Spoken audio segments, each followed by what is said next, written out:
Have you ever wondered what it's like to live in a BTO flat? You get your new home, but then you realize you also have many new neighbors. But here's the question. Are we really neighbors? Let's explore what social integration in BTO flats looks like. When you move into a BTO flat, you expect a sense of community.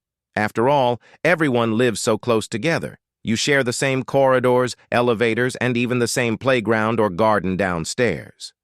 But does that really make us feel connected? Many people think living close means it's easy to get to know your neighbors. But that's not always true.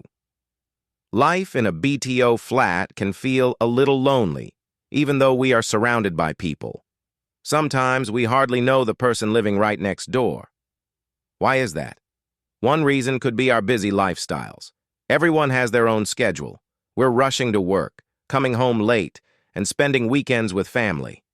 There isn't much time to stop and say hello or even have a short chat. Over time, we might just stop trying. Another challenge is that people may not want to open up to strangers. We are used to our privacy, and even though we live near others, it feels safer to keep to ourselves. Some people think, why should I bother making friends with my neighbors?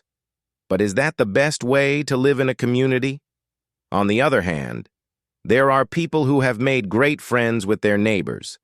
They may have started with a simple hi in the elevator, and slowly, they built a bond. They now share meals together or watch each other's kids.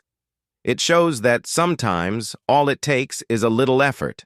So what can we do to feel more connected to the people around us? One small step could be greeting your neighbors when you see them.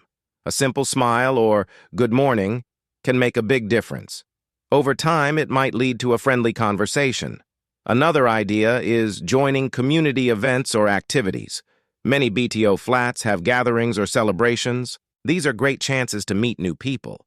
When you see familiar faces more often, it becomes easier to start talking and feel more at home. Living in a BTO flat isn't just about having a roof over your head. It's about being part of a community. But it's up to us to make it happen. We can choose to live as strangers, or we can choose to connect with those around us. So, the next time you see your neighbor, maybe give them a smile or say hello. Who knows? It might be the start of a great friendship. After all, being a neighbor isn't just about living side by side. It's about living together.